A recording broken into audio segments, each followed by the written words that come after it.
Let's play one more promo. I guess there's actually, man, you were just a promo machine in this era. We've got another one here. I loved it. Love doing promos. Here we are, October 12th on the 605 show.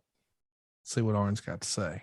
In the world today, and right here with us now, the U.S. heavyweight champion Tully Blanchard with Baby Doll, and Arn Anderson is here to talk with us at this time. Just wait 1 minute. I want to clarify a couple things. Dusty Rhodes, what is it going to take for you to come in this ring and defend that belt that you're claiming?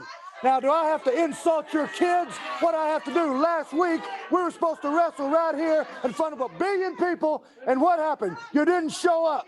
Well, Tully Blanchard, you made the world television title what it is today. So now that the fact that I am the new world television title, I am claiming it. It is mine. I want to ask you, number one, does the world television champion dictate the time limit of the match?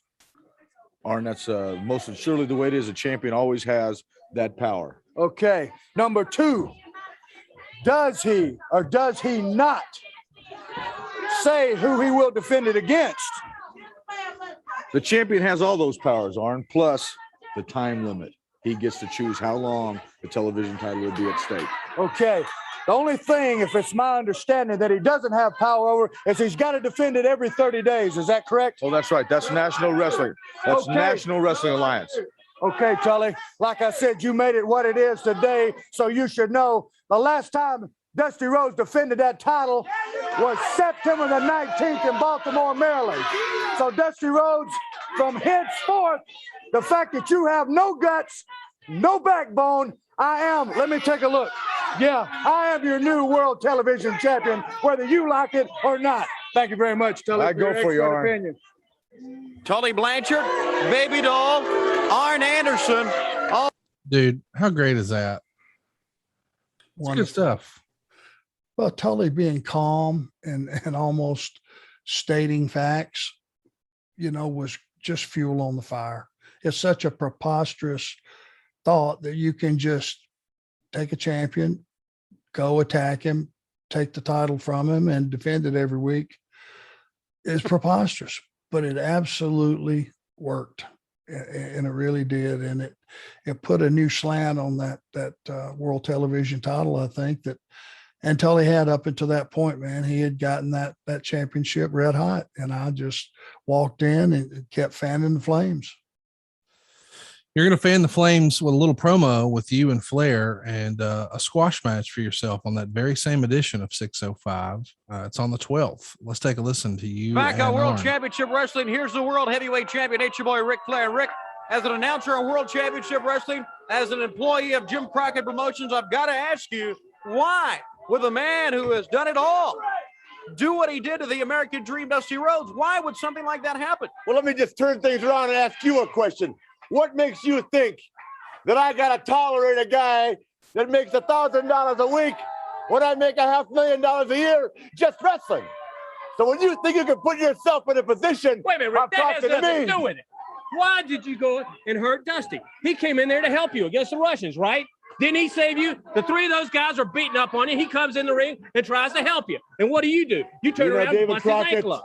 I'm on a very limited schedule. Well, then answer the question. And as hard as it might be for you to understand what a real important man does with his time, take a look at this watch. You got about another 6 minutes of my time because I got places to go, Who cares about the watch? Answer the question. David, day in and day out of this magnificent life, I wake up knowing that I'm the best there is, and I know, and I'm going to use one of your cliches. Maybe you're afraid that you aren't the best. I'm going to use one of your cliches. Is that why you put him out? I am better than the system. Now, if you got a problem with a few friends of yours that aren't men enough to handle a big man sport, then you go sit with them and leave pro wrestling to me. And the men that think they can walk the walk and talk. Three of you, right? And you're talking about me and the Andersons. Yeah. That's right. We are family. And we'll beat up anybody. Come on down here, Ernie. Come on down here. Let me ask you a question. Come on in here. Hey, by very popular demand, I hear a bunch of $2 funkies out there. What's causing all this? This is wrestling. What is that right there? You know what? That's something your family bought and paid for because he's a national champion. You understand that? You see this? This is bought and paid for by the National Wrestling Alliance, with your family And you is a can member of. Right? All right. For 3.5 years, brother, You just it's been shut up a glued to second. me like Just a lot of be women quiet I a know. second. I'm going to show you.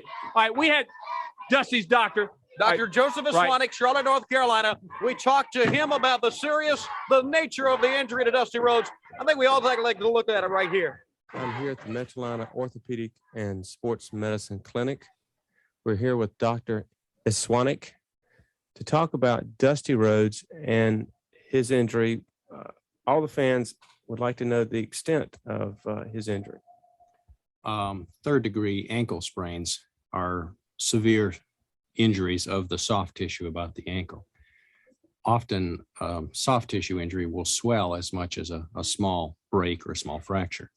So that when one is dealing with a third-degree ankle sprain, we're including injuries to the associated ligaments around the ankle, the tendons, and all the tissues that support, especially the outside or lateral side of the ankle. And our concerns, of course, are the amount of disruption or tear or sprain of those tissues and all the swelling that it causes. All right, an injury of that type, what would be the, let's say, recovery time? Obviously, the problem is somewhat unpredictable. It again depends on the care that was taken initially. It depends on the treatment given, such as casting, his rehabilitation, and his potential for healing such an injury. All right, you mentioned about the care that was taken before. You were told about the care. What care did that help? I thought that very excellently followed the recommendations. When one is injured, if you can splint and hold that injury still, and if you can apply ice to the injury and not make the mistake of applying heat initially, then you can really decrease the amount of swelling that you get initially. And of course, the less swelling you have to start with, the less you have to get rid of. All right, the cast that is on his ankle right now, that is basically to keep his ankle immobile, so you'll have time to judge some more of the extent of his injury. With a third-degree sprain, tissues are stretched, and we don't like to cast minor injuries because it does slow people down in their recovery. But when it's very severe, we need to rest those tissues, allow those tissues which have been stretched out of position to get somewhat overlapped so that they can heal tight again. And that's the purpose of the cast. And we don't use this for the full recovery, but it allows us to get some initial healing and initial control of swelling. All right, do you have anything for, let's say, our fans out there playing sports that might have an injury like that? What should they do right at first? Splint or rest the injury. Do not use the hot water and Epsom salts. Do use ice, and many trainers are going with ice through the entire recovery. Please don't make the mistake of using heat initially on an injury. Well, David, Rick, there we saw it from Dr. Joseph Aswanick, Charlotte, North Carolina, and I know you took a look at it as well as we did, a very serious injury. Very serious. A moment ago, we had a tendency to start hollering at each other. That's right. So let's just tone this down and tell it like it is. This is professional wrestling. It's the most grueling sport of all professional sports. I am the world's heavyweight champion. I don't cry. Again. I've been stabbed. I've been hit by chairs. I've been beat up by everybody. What's the matter? But the bottom line is, all we ask I'm talking right now. Let me tell you something. If you like talking to me on this show, you'll let me talk when I'm out here. The question. The bottom line for these people right here is, if you're a man, you don't cry about it. You take life, the ups and downs. If you're a real man, you never go down, you just stay up. That's why I'm the world champion. That's why the sport coat costs $800 and that costs $200. And I don't know what that costs. I'd be ashamed to wear it. That's why I'm wearing lizard shoes and a Rolex watch, and I got a limousine sitting out there a mile long with 25 women just dying for me to go, woo, because I'm the world champion, sucker. And I don't care if you and your brother are the strongest promotion in the world. Nobody's going to take this from me unless it's done in the ring. And Dusty Rhodes, brother, I hope you live through it, brother, because if by chance you ever get that wheel operating again, you remember Ric Flair and the Andersons don't like people sticking their nose in their own personal business. World heavyweight champion. I hate to Boy. say it, but he should have left you there for the Russians. David, you know what I like about you? You always have something nice to say about me. That's right. But next time you have an opportunity, talk to your accountant and look who built the building you guys office in. Woo! Man, when wrestling's good, there ain't nothing better. And that whole explanation of what's going on with the injury and the doctor and the whole deal, and then Flair putting an exclamation point on it. We immediately went to the ring. You had a quick squash, and then you've got a few words for Tony Schiavone. Let's listen to those. Right into the mat. Your winner, one half of the National Tag Team Champions, Arn Anderson. Arn Anderson, the man who says he should be the world television champion. No doubt about it. Impressive win on TV. I am the world television champion.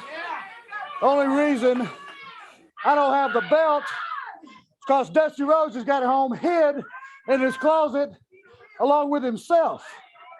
But I'm going to move on past Dusty Rhodes. He's in the archives.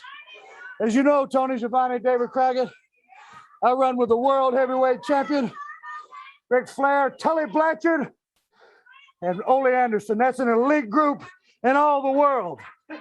And you got a guy like Wahoo McDaniels, decides he wants to come in with that big chop, stick his nose where it don't belong. Well, Wahoo, that big chop would cave most normal men's chest in, but you're looking at a 52-inch chest, real abnormal.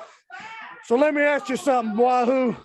When I bend that arm behind your back and slam you on it 4 or 5 times, how good are you at left-handed chops?